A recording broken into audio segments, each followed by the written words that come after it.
Hello guys, সালামু আলাইকুম। আর অল্প কিছুদিন আছে বাকি ভোটের। তো আপনারা কাকে ভোট দিবেন, জামায়াত ইসলাম না বিএনপি? আসলে আমি একটা কথা বলবো আপনাদেরকে, আমার যারা ভিউয়ার্স আছেন, আমার যারা ফলোয়ার্স আছেন তাদেরকে বলবো, আর ফলোয়ার ছাড়া নন ফলোয়ার যারা আছেন তাদেরকেও বলতেছি, সবার উদ্দেশ্যে একটাই কথা বলবো। এক সরকারে 10 টাকা চাইল খাওয়াইবো বলি আপনার ভোট নিয়ে গেছিল 5 বছরের জন্য, ঠিক আছে? এই 5 বছরের জন্য যায় 17 বছর 18 বছর মানুষের কষ্ট দিছে, মানুষের গুম খুন করছে, ঠিক আছে?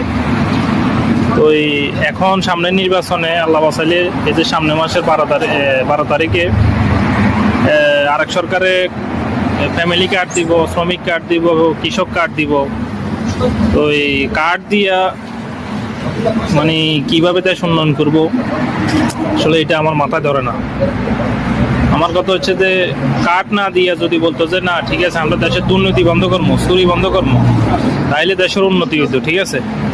আমাদের দেশের প্রধান সমস্যা হচ্ছে চুরি, দুর্নীতি, সিন্ডিকেট, এগুলা বন্ধ করতে হবে। এগুলা বন্ধ না করে আপনি কার্ড দিয়ে আপনি দেশের উন্নয়ন করবেন, আমার মনে হয় না এগুলা মানে দেশের উন্নয়ন হইব বলে আমার মনে হয় না। আপনারা আসলে আপনাদেরকে একটা কথা বলবো, আসলে আমার জন্মের পরে আমি কখনো দেখি নাই জামায়াত ইসলাম ক্ষমতা আসতে। তো জামায়াত ইসলামের আসলে একটা দেখলাম, এখানে প্রার্থী হচ্ছে 200 কতজন জানি, সবগুলো হচ্ছে পুরুষ, আর নারী নেতৃত্ব হারাম ইসলামে আছে, ঠিক আছে? আপনাদেরকে অনুরোধ করব জামায়াত ইসলামের বিষয়টা একটু মাথায় রাখবেন, ঠিক আছে? আমি আসলে আপনাদেরকে বলবো না যে কাকে ভোট দেন, ঠিক আছে? আপনারা ভেবে চিন্তে ভোট দিবেন, ভোট আপনার অধিকার, যার ভোট তারটা দিবেন, কিন্তু ভোট আপনার অধিকার, ভেবে চিন্তে ভোট দিবেন।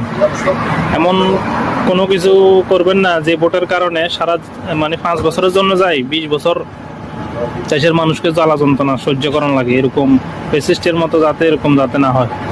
তো ভাবে চিন্তে কাজ করবেন, ভাবে চিন্তে কাজ কি ভোটের এটা ভালো করে খেয়াল করবেন, ভাবে চিন্তে ভোট দিবেন। তো ঠিক আছে, আমার ভিডিওটা কেমন লাগছে অবশ্যই জানাবেন, ভালো লাগলে একটা শেয়ার দিবেন, আর আপনার যদি কোনো মূল্যবান মতামত থাকে কমেন্ট করে জানাবেন। ধন্যবাদ সবাইকে, আসসালামু আলাইকুম।